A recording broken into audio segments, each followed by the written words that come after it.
오늘은 골로새서 3장 12절에서 17절 감사하는 자가 되라라는 제목으로 같이 은혜를 나누려고 합니다. 오늘 무슨 날이죠? 네? 추수감사주일. 무슨 날이라고요? 네, 추수감사주일입니다. 그래서 추수감사주일을 맞이해서 오늘은 한번 이렇게 인사해 보겠습니다. 감사하는 자가 됩시다. 감사하는 자가 됩시다. 감사하는 자가 됩시다. 감사하는 자가 됩시다. 예, 감사하는 것도 좀 가르쳐야 되고요. 예, 감사하는 것도 배워야 되겠다라는 생각을 해봅니다. 예, 우리 예수 그리스도를 믿는 사람들은 항상 입술에 감사합니다라는 말이 떨어지지 않아야 됩니다. 늘 그 말이 우리 안에 있어야 됩니다. 예, 감사할 때 상대방에게 기쁨을 줍니다. 예, 그래, 내가 이런 인사를 받으니까 나도 감사하다라는 마음이 들게 되어지겠죠. 기도도 주님이 가르쳐 주셨죠. 주님이 가르쳐 준 기도를 우리가 하고 있습니다. 하지만 감사도 우리가 주님께 좀 배워야 됩니다. 하나님이 감사를 하라라고 명하셨기 때문에 우리도 감사하면서 살아가야 된다라고 하는 거죠. 또한 믿음의 선배들은 어떻게 감사했는가, 이것도 우리가 배워볼 필요가 있습니다. 그래서 먼저 우리는 추수감사절의 유래를 통해서 좀 감사했으면 좋겠다라는 생각을 해보았습니다. 추수감사절을 늘 지키긴 하지만 유래에 대해서는 그동안 잘 말을 하지 않아서 이게 왜 추수감사절을 지키는가라는 그런 의문을 가질 수 있을 것 같아서 특별히 오늘은 추수감사절의 유래를 먼저 이야기하려고 합니다. 추수감사절은요, 성경에 언급된 절기는 아닙니다. 기독교의 전통 속에서 생겨난 절기라고 할 수 있습니다. 17세기 영국의 청교도들이 굳겼던 성공의 박해와 고통을 당하자 오직 하나님만 믿고 싶다라는 그런 열망을 가지고 좀 더 경건한 삶을 살기 위해서 메이플라워를 hul타고서 신대륙으로 향합니다. 신앙의 자유를 찾아서 신대륙으로 이주해 왔지만 그들을 기다리고 있는 것은 축복이 아니라 풍토병과 기근이었습니다. 지금의 뉴잉글랜드에 상륙한 청교도들은 1년 만에 반 이상의 풍토병과 영양결핍으로 세상을 떠나게 되어집니다. 많은 사람들이 죽었어요. 하나님을 믿고 싶어서, 하나님만 믿고 싶어서, 정말 하나님만 간절히 믿고 싶은 그런 열망으로 찾아왔지만 풍토병과 기근으로 죽게 되어집니다. 살아남은 사람들이 어떻게 해야 되는가? 살 길이 막막했죠. 그래서 인디안을 찾아가서 얻은 것이 뭐냐면 옥수수 씨앗을 얻게 되어집니다. 그것을 뿌립니다. 정말로 눈물로 뿌리는 씨앗이죠. 그래서 씨를 뿌리고 첫 해 수확을 거두게 되어집니다. 추수한 것을 다 모아봤어요. 그랬더니 참 겨울을 간신히 지낼 만한 그런 초라한 추수였습니다. 하지만 신앙의 자유를 선택한 대가가 너무 커 보였지만 그래도 그들은 하나님께 감사하고 하나님께 예배드리고 하나님의 말씀을 듣고 예배드리고 찬양할 수 있다라고 하는 것에 감사해서 감사 예배를 드리기 시작합니다. 감사할 수 없는 상황 속에서 감사하는 거죠. 이렇게 감사 예배가 몇 해 동안 지속이 되어지면서 미국의 교회들도 함께 감사 예배를 드리기 시작을 합니다. 그래서 이 감사 예배가 점점 확대되어지고 예배가 전통이 되어집니다. 그래서 미국의 초대 대통령이었던 워싱턴이 11월 셋째 주 주일 목요일부터 국경일로 삼아서 추수감사절을 지키도록 선포해서 시작이 되어졌습니다. 그 전통이 기독교 내부에서 퍼져서 오늘까지 추수감사절의 기쁨을 이렇게 함께 누리고 있습니다. 지역에 따라서 지키는 날짜가 좀 다릅니다. 하지만 대체로 11월 셋째 주 주일을 추수감사절로 지키고 있습니다.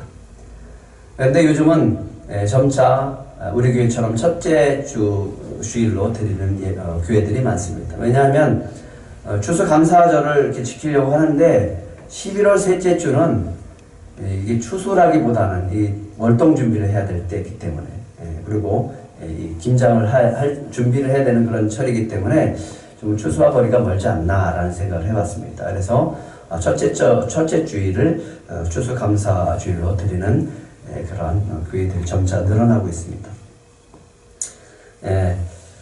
추수감사주일, 우리가 여기서 항상 기억을 해야 될 겁니다. 그들은 정말 감사할 수 없는 상황에서 감사했고 오직 하나님만 믿고 싶은 그 열망 속에서 그들은 신대륙에서 감사를 시작하고 감사 예배를 드렸다라고 하는 거죠. 우리가 기쁠 때 정말 좋은 일 있을 때 감사하는 건 좋죠. 하지만 그렇지 않을지라도 감사할 수 있는 그런 믿음을 가지보시기 바랍니다. 또 성경에서는 초막절을 통해서 감사를 배울 수 있습니다. 추수감사절의 유래를 한번 찾아봐라 라고 한다라고 하면 성경에서는 초막절을 찾아볼 수 있습니다. 하나님께서 이스라엘 백성들에게 이 광야에서 시내산으로 그들을 애굽에서 인도하고 시내산에서 언약을 하신 다음에 모세를 통해서 그들에게 명령합니다. 너희들이 가나안 땅에 들어가면 새 절기를 지켜라. 첫 번째가 유월절 또는 무교절이라고 합니다. 두 번째가 맥주절인데 이 맥주절을 칠칠절 또는 오순절이라고 합니다. 세 번째는 초막절입니다. 초막절은 수장절 또는 장막절이라고 합니다. 이 세 절기를 꼭 지키라고 합니다. 첫 번째 유월절이라고 하는 것은 무교절인데 하나님께서 이스라엘 백성들을 애굽에서 건지실 때 유월절에 어린 양의 피로서 그들을 구원하셨기 때문에 그 구원의 은혜에 감사해서 너희들은 유월절을 지켜라 라고 명령합니다. 구원의 은혜에 감사합니다. 두 번째는 맥주절인데 초실절이 있습니다. 그러니까 한 해에 곡식이 첫 번째 익어갈 때 그것을 첫 달을 벼서 하나님 앞에 드립니다.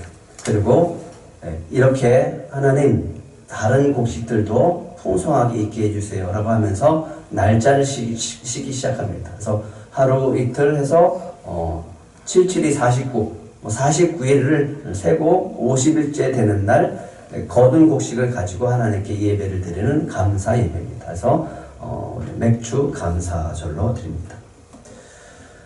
세 번째 절기는 초막절입니다. 이 초막절은 모든 절기가 다 끝나고 이제 모든 것이 새롭게 시작되어지면서 또 한 해가 모든 것들이 마무리되어지는 것 같은 그런 끝과 시작의 연결점이라고 할 수 있습니다. 한 해의 모든 것들을 수확해서 이제 수장하는 거예요. 곡간에 넣는 겁니다. 한 해 주신 은혜에 감사하는 거예요. 그래서 하나님께 거두어드린 이 모든 곡식과 또 과일 같은 것을 통해서 하나님께 감사로 예배를 드립니다. 그 중에 하나가 초막절이라고 해서 지금은 이 초막을 텐트를 쳐요. 그래서 그들이 이스라엘 백성들이 광야에서 광야 생활했던 것을 기념하면서 또 초막절을 지키고 있습니다. 그때 하나님께서 명령하십니다. 신명기 16장 17절 한번 보겠습니다. 같이 읽어볼까요? 시작. 너희 가운데 모든 남자는 1년에 3번 곧 무교절과 17절과 초막절에 내 하나님 여호와께 택하신 곳에서 여호와를 배웠던 빈소로로 여호와를 배웠지 말고 각 사람이 내 하나님 여호와께서 주신 복을 따라 그 힘대로 드려지니라. 오늘 샬롬 찬양들이 받은 복을 세워보라 그런 찬양을 했잖아요. 복을 받은 대로 그 힘대로 드릴지니라 라고 얘기를 했습니다. 빈소로로 오지 말라고 그랬어요. 너희들이 주님 앞에 그 감사하는 마음과 예물을 가지고 주님 앞에 드리라 라고 합니다. 이스라엘 백성이 하나님께 감사의 예배를 드립니다. 하나님 감사합니다. 우리를 애굽의 노예 생활할 때 우리를 구원해 주신 그 은혜에 감사합니다 라고 하나님 앞에 감사 예배를 드립니다. 하나님 감사합니다. 광야 생활을 마치고 이 축복의 땅에서 농사짓고 살아갈 수 있도록 해주신 은혜에 감사합니다 라고 감사를 드립니다. 하나님께 감사를 드립니다. 한 해 동안 돌봐주시고 우리에게 이렇게 풍성한 수확을 할 수 있게 하심에 감사를 드립니다 라고 그들은 고백합니다.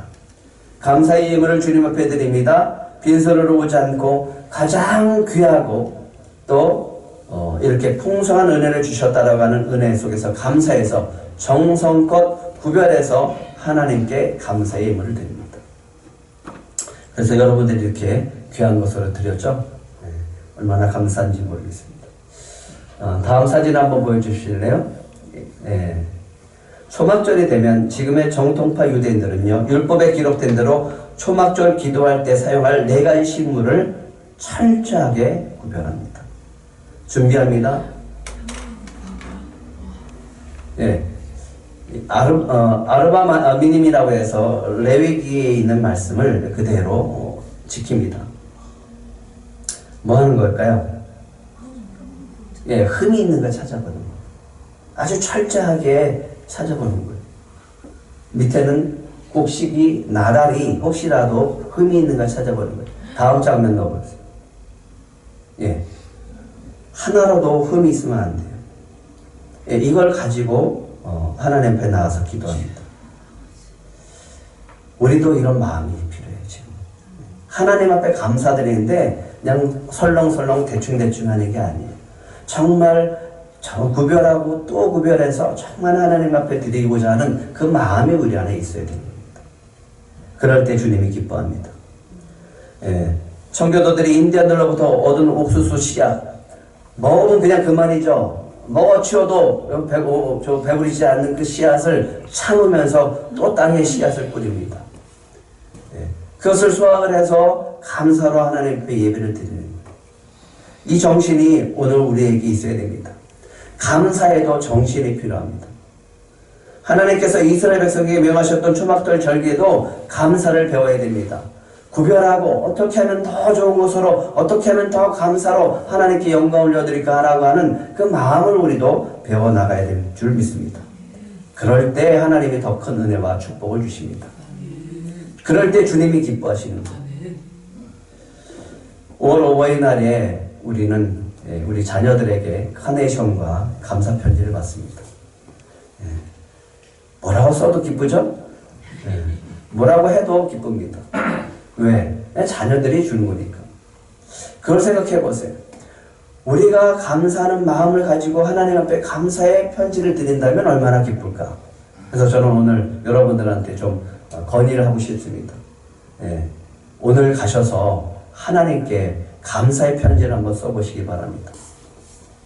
제가 카이로스 훈련을 마치면서 감사의 편지를 썼어요. 그리고 제 카페에 올려놨습니다. 그런데 그것을 이렇게 정리하면서 제 마음에 막 감동이 밀려오더라고요. 정말 감사하더라고요. 여러분들도 새로운 감동을 주실 줄 믿습니다. 가셔서 열심히 쓰셔서 숙제입니다. 카페에다 올려보세요. 여러분들의 마음을 한번 표현해 보세요. 하나님도 그 마음 보시길 원해요. 올해는 코로나19로 인해서 비대면을 예배를 드렸던 경험이 우리한테 있습니다. 그래서 그런지 올해 추수감사절은 어느 때보다 더욱더 감사가 넘칩니다. 앞으로 어떻게 될지 모릅니다. 앞으로 또 어떤 일이 일어날지 모릅니다. 앞으로 또 비대면을 해야 될 상황이 되어질지도 모릅니다. 예전처럼 교회에서 행사를 마음껏 할 수 없는 처지에 있습니다. 아직도 그래요. 식사도 못하고 모임도 제대로 가질 수 없는 상황입니다. 그래서 어제 여러분들이 이렇게 정성껏 준비해드린 이 예물이 빛을 더 발하는 것 같아서 감사하더라고요. 여러분들이 감사하는 마음을 드린 이 예물을 주님께서 기뻐 받아주실 줄 믿습니다. 바울은 골로새서 성도들에게 이렇게 말하고 있습니다. 15절 한번 같이 읽겠습니다. 15절 시작. 그리스도의 평강이 너희의 마음을 주장하게 하라. 너희는 평강을 위하여 한 몸으로 부르심을 받았나니 너희는 또한 감사하는 자가 되라. 어떤 사람이 되라고요? 감사하는 자. 한번 따라해 봅시다. 감사하는 자가 되라. 감사하는 자가 되라. 예, 감사하는 자가 되어야 됩니다. 바울은 골로새 성도들에게 그리스도의 평강이 너희 마음을 주장하게 하라라고 합니다. 그리스도의 마음이 우리 마음의 평강이 주장하지 않으면 우리는 늘 불안하고 두렵고 짜증나고 화나는 그런 신앙생활을 할 수밖에 없는 거예요. 그리스도의 평강이 우리 안에 있으면 바울처럼 어떤 환경에 처해도 어떤 상황에서도 감사할 수 있는 겁니다. 감옥에 있는데 어떻게 감사를 할 수 있어요? 바울은 감옥에 있으면서도 감사하는 거예요. 그래서 너희는 평강을 위하여 한 몸으로 부르심을 받은 자들이라고 말합니다. 우리는 어떤 사람이라고요? 어떤 몸으로? 너희는 평강을 위하여 한 몸으로 부르신 자들이다.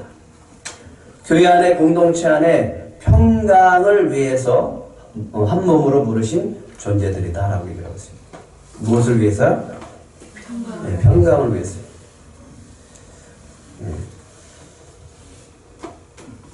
여러분들은 평강을 위해서 부르신 성도들임을 믿으시기 바랍니다. 또한 감사하는 자가 되시기 바랍니다. 날마다 주님께 감사하는 삶을 사시기 바랍니다. 11주년을 맞이하면서 성령께서 우리에게 교회해 주신 세 가지 말씀이 있었다라고 말씀을 드렸습니다. 기억하십니까? 첫 번째, 날마다 우리는 뭐 해야 된다고요?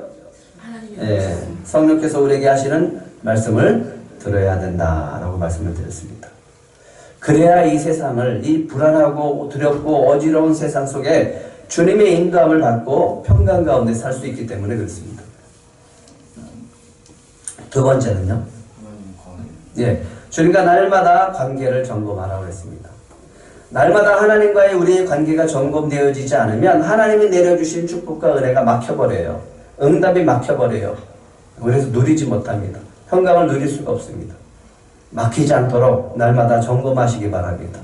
혹이라도 뭔가가 나타나면 즉각 회개하고 주님의 보혈로 뚫어서 용서함을 받고 주님의 관계가 아주 친밀해지는 은혜가 있기를 소망합니다.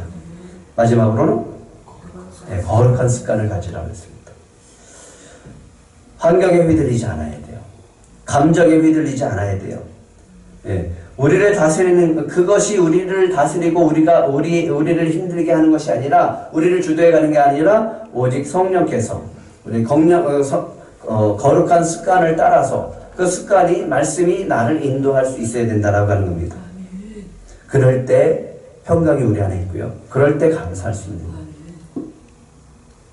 근데 그렇지 못하면요, 조금만 무슨 일이 생기고 조금만 나한테 마음에 무슨 일이 생기면 내 평강을 금방 잃어버려요. 감사가 언제 오느냐? 우리 마음의 평강이 충만할 때 감사가 있는 거예요.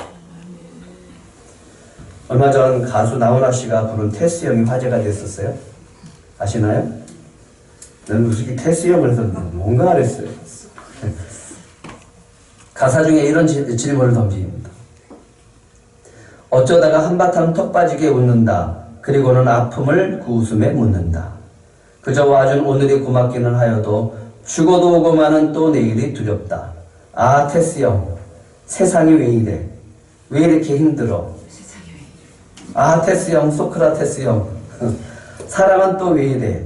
너 자신을 알라며 툭 내뱉고 간 말을 내가 어찌 알겠소? 모르겠소, 테스 형. 이 가사를 보면서 굉장히 철학적이다라는 생각이 들었어요. 인생에 대한 질문이에요. 우리가 살아가는 인생에 대한 한 사람이 이 가사를 써서 질문하는 거. 우리 인생은 그래요. 불안합니다.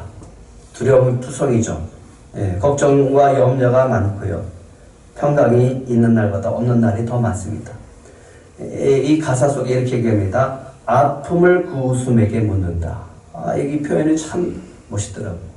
그 아픔을 웃음에게 묻는다. 저는 생각해 봤어요. 그 아픔을 웃음에게 물으면 해답이 있을까? 여러분들은 해답을 뭐라고 생각하십니까? 해답이 없습니다. 그 아픔을 그 웃음에게 물어봐야 우리 아픔을 한바탕 턱 빠지게 웃는 그 웃음을 물어본들 해답이 없습니다. 내일에 대한 두려움도 테스 형한테 물어봐도 답을 얻을 수 없어요. 세상이 왜 그런지 사랑이 왜 그런지 테스 형한테 물어봐도 대답이 없습니다. 소크라테스는 지금 없으니까. 백날 왜 그런지 테스 형한테 물어봐도 대답은 없습니다. 하지만 우리는 그 해답을 알고 있어요. 우리한테 물어봐야죠. 소크라테스한테 물어보는 게 아니라. 모든 것을 다 즐겨봤던 솔로몬은 이렇게 얘기를 합니다. 전도서 2장에 이렇게 얘기해요. 나는 내 마음에 이르기를 자 내가 시험 삼아 너를 즐겁게 하리니 너는 낙을 누리라 하였으나 보라 이것도 헛되도다.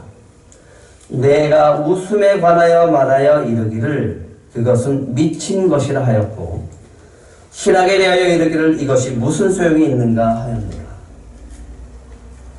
이게 무슨 소용이 있겠는가 라고 하는 거죠. 이 모든 해답이 어디에 있을까요? 예수 그리스도 안에 있음을 믿으시기 바랍니다. 이것을 알고 있었어요. 바울이 이것을 알고 있었어요. 그래서 오늘 진정한 감사를 할 수 있다는 거예요. 해답을 알고 있어요. 오늘 골로새서 3장 10절과 11절을 한번 찾아보겠습니다. 같이 읽겠습니다. 골로새서 3장 10절 11절 시작. 새 사람을 입었으니 이는 자기를 창조하신 이의 형상을 따라 지식에까지 새롭게 하심을 입은 자니라. 거기에는 헬라인이나 유대인이나 할레파나 무헬라파나 야만인이나 스쿠디안이나 종이나 자유인이 차별이 있을 수 없나니 오직 그리스도는 만유시요 만유 안에 계십니다. 예수 그리스도를 믿고 구원받은 우리는 어떤 사람이 되었다라고 얘기를 합니까? 새 사람을 입었다라고 그랬어요. 저희 여러분은 새 사람인 줄 믿으시기 바랍니다. 새 인생이 되어졌고 새 사람이 되어졌고요.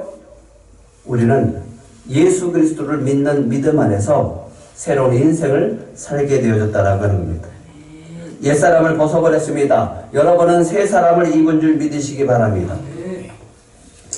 우리는 우리를 창조하신 하나님의 형상을 따라 지식에까지 새롭게 하심을 입은 자들이다 라고 바울은 얘기를 하고 있습니다. 우리 10절 한번 다시 읽어볼까요? 시작. 새 사람을 입었으니 이는 자기를 창조하신 이의 형상을 따라 지식에까지 새롭게 하심을 입은 자니라. 그러니까 우리는 누구를 닮은 사람들이에요? 하나님을 닮은 사람. 예수 그리스도를 닮은 사람들입니다. 차별이 없어요. 예수 그리스도를 믿는 사람은 누구나 차별이 없습니다. 만유의 주 되신 예수 그리스도의 은혜를 얻은 자들이다 라고 하는 거예요. 그래서 감사할 수 있는 거예요. 바울은 고린도후서 5장에서 더욱더 명확하게 우리에게 어떤 존재를 알게 합니다. 고린도후서 5장 15절부터 17절까지 한번 읽겠습니다. 시작. 그가 모든 사람을 대신하여 죽으심을 살아있는 자들로 하여금 다시는 그들 자신을 위하여 살지 않고 오직 그들을 대신하여 죽었다가 다시 살아나신 이를 위하여 살게 하려 함이라. 이러므로 우리가 이제부터는 어떤 사람도 육신을 따라 알지 아니하노라. 비록 우리가 그리스도도 육신을 따라 알았으나 이제부터는 그같이 알지 아니하노라. 17절 시작. 그런즉 누구든지 그리스도 안에 있으면 새로운 피조물이라. 이전 것은 지나갔으니 보라 새 것이 되었도다. 여러분들은 어떤 존재라고요? 새로운 피조물이라고. 예수 그리스도를 믿는 사람은 새로운 피조물이 되어지는 겁니다. 주님은 우리가 어떤 존재라고 얘기를 합니까? 우리가 누구인지 분명하게 가르쳐 줍니다. 다시 한번 15절을 보실래요? 살아있는 자들로 하여금 다시는 그들 자신을 위하여 살지 않고 오직 그들을 대신하여 죽었다가 다시 살아나신 이를 위하여 살게 하려 합니다. 우리의 인생의 목적을 알려주세요. 우리의 인생의 목표를 알려주세요. 너희들이 이렇게 살아야 된다라고 하는 겁니다. 어떻게 살아야 된다? 너희가 새 사람이 되었다라고 하는 거예요. 새로운 피조물이 되었다라고 하는 겁니다. 새로운 인생을 살게 되었다라고 하는 거예요. 그래서 15절에 뭐라고 하냐면 다시는 우리 자신을 위해 살지 않고 누구를 위해서? 오직 우리를 대신하여 죽었다가 다시 살아나신 예수 그리스도를 위하여 살아야 된다는 거죠. 분명하게 인생의 목적을 알려주고 분명하게 인생의 목표를 알려주고 어떻게 살아야 되는지를 바울이 우리를 통해서 그 말씀을 통해서 알려주고 있습니다. 그런데요, 예수 그리스도를 믿고 평강 가운데 우리가 누리고 싶지만은 우리는 늘 우리 육신이 있다라고 하는 거예요. 네? 육신을 입고 있기 때문에 이 땅의 지체를 좀 죽이고 살아야 되는데 이 땅의 지체가 아직도 우리가 좀 옛사람이 남아있을 때가 있습니다. 남아있어요. 왜? 우리가 육신을 입고 살기 때문에. 그래서 나도 모르게 화를 참지 못하고 불컥 이렇게 화를 내기도 합니다. 그래서 평강이 깨질 때가 있고, 사람과 사람 사이에 살다 보니까 교회 공동체 안에 서로 사람들과 서로 부딪혀다 보니까 그런 분노함이 일어날 수밖에 없습니다. 긍휼과 자비와 겸손과 온유와 오래 참음의 옷을 입고 서로를 용서하고 사랑해야 되는데도 불구하고 순간적으로 우리의 안에 있는 육신에 있는 것들이 드러날 때가 있다라고 하는 거죠. 못 참을 때가 있어요. 화가 날 때가 있는 거죠. 그래서 평강을 잃게 되어지고 서로 상처를 줄 때가 있습니다. 그래서 바울은 이렇게 얘기를 합니다. 다시 골로새서 5장 15절. 미안합니다. 왔다 갔다 해서. 골로새서 5장 15절 시작. 그리스도의 평강이 너희 마음을 주장하게 하라. 너희는 평강을 위하여 한 몸으로 부르심을 받았나니 너희는 또한 감사하는 자가 되라. 이 평강을 누릴 수 있는 것은 감사하면 돼요. 이래도 감사하고 저래도 감사하면 됩니다. 하지만 우리 육신이 그렇지 못할 때가 있는 거죠. 육신의 생각과 지체를 죽이지 못하면 순간적으로 분노가 폭발하고, 그러고 난 다음에 다시 후회를 하고 또 다투고 후회를 합니다. 이런 것들이 반복되어질 때가 있는 거죠.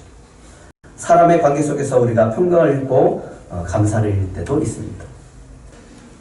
우리의 지체를 죽이지 않으면 이 땅에서는 여러 가지 평강을 잃어버릴 수밖에 없는 그런 세상을 우리가 살아가고 있습니다. 근데 잘 보세요. 세상 사람들은 지금 어떻게 하고 있나. 분노를 어떻게 표출할지 몰라서 다양하게 아주 표출을 하고 있는 것을 보게 되어집니다. 우리도 마찬가지예요. 그렇다면 우리가 어떻게 감사하는 자가 될 수 있을까요? 땅에 있는 지체를 굴복하지 않고, 그 땅에 있는 지체에 우리가 굴복하지 않고 어디에 굴복해야 돼요? 성령께 굴복을 해야 돼요. 주님의 말씀에 굴복을 해야 됩니다. 우리의 자신을 주님 앞에 내어드리고 성령의 인도하심을 따라갈 수 있도록 내어드려야 돼요. 그렇지 않으면 어느 순간에 우리도 폭발해버립니다. 그래서 바울은 또 이렇게 얘기를 합니다. 16절과 17절 같이 읽겠습니다. 시작. 그리스도의 말씀이 너희 속에 풍성히 거하여 모든 지혜로 피차 가르치며 권면하고 시와 찬송과 신령과 노래를 부르며 감사하는 마음으로 하나님을 찬양하고, 또 무엇을 하든지 말이나 이르나 다 주 예수의 이름으로 하고 그를 힘입어 하나님 아버지께 감사하라. 땅에 있는 지체를 죽이고 날마다 감사하는 자로 살아갈 수 있는 비결이 있다라고 하는 겁니다. 뭘까요? 그렇죠. 그리스도의 말씀이 우리 안에 풍성하게 임할 때에 있습니다. 그리스도의 말씀이 저와 여러분 안에 풍성히 거하시기를 축복합니다. 그럴 때 우리 안에 평강이 있고, 그럴 때 우리가 감사할 수 있다라고 하는 겁니다. 그래서 날마다 말씀을 읽고 묵상하며 살아갈 때 여러분들의 거룩한 습관이요, 저절로 감사가 나오랍니다. 말씀을 묵상하고 정리하다 보면 끝에 꼭 항상 나오는 단어가 있습니다. 감사합니다. 그래서 감사하게 되어집니다.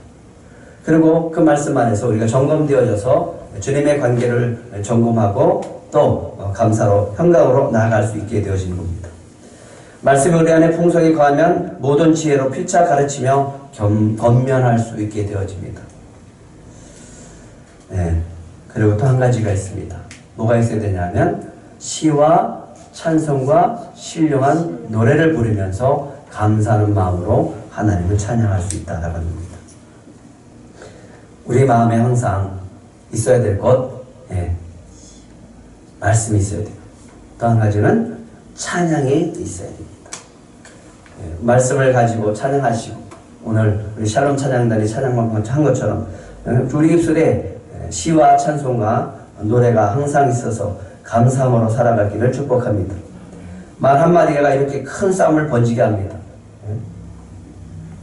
그냥 저제서로 좋은 말 할 때 용서를 빌고 죄송하다라고 하면 좋을 텐데, 그렇지 못하니까 이렇게 전쟁이 일어나게 되어지는 거죠. 그래서 날마다 우리는 성령을 구해야 됩니다. 성령께서 이 땅의 지체를 죽이고 성령이 우리를 인도할 수 있도록 여러분들이 성령을 구하시기 바랍니다. 또 한 가지, 말씀과 또 찬양으로 늘 주님을 찬양하고 나가시기 바랍니다. 그럴 때 우리의 분노함과 노여움과 악의와 비방과 부끄러운 말이 아니라 긍휼과 자비와 겸손과 용서와 사랑과 감사의 말을 하게 되었을 줄 믿습니다. 17절 다음 거 한번 읽어보실래요? 예, 표준세 번역을 한번 같이 읽어볼까요? 시작.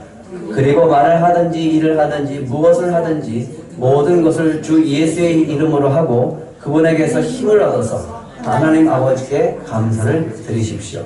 여러분들이 공급받아야 될 것, 매일매일 공급받아야 될 것, 그것은 하나님이 주시는, 예수 그리스도께서 주시는 그 힘을 가지고 살아야 될 줄 믿습니다. 감사가 힘들 때 이렇게 외쳐보시기 바랍니다. 한번 따라해 보시기 바랍니다. 저를 새 사람, 새로운 피조물이 되게 하심에 감사를 드립니다. 저를 주님 닮은 사람으로